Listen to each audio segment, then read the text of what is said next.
I'm Teresa Hall from St. Alphonsus Parish in Zionsville. I enrolled in the ELM program because I was finding that after doing a lot of personal study, I needed something that would coordinate my efforts.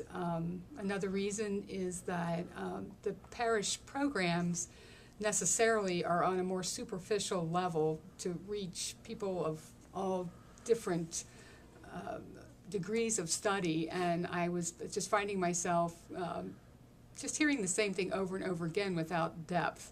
So I thought that this might be a way for me to get a little bit more depth.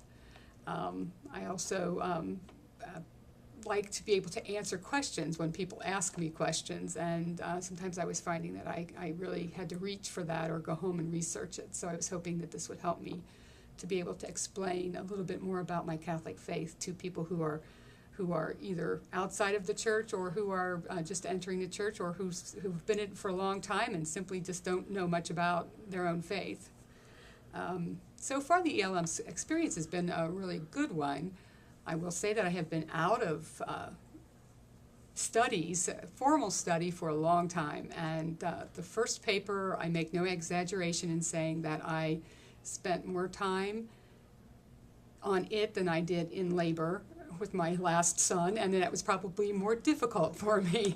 But they are getting easier, and I find myself planning them from the beginning so that it's not such a shock when I have to sit down and write them. Let's see. I have talked to someone about enrolling in the program, and I've encouraged them. This is a woman who has just come into our church, and she is a writer, thankfully, but she has expressed wanting to get to know the Catholic faith a little bit more deeply, and I think that probably from there she'll feel more comfortable in her parish, in our parish life. And I would like to see myself at some level becoming more of a leader in our church.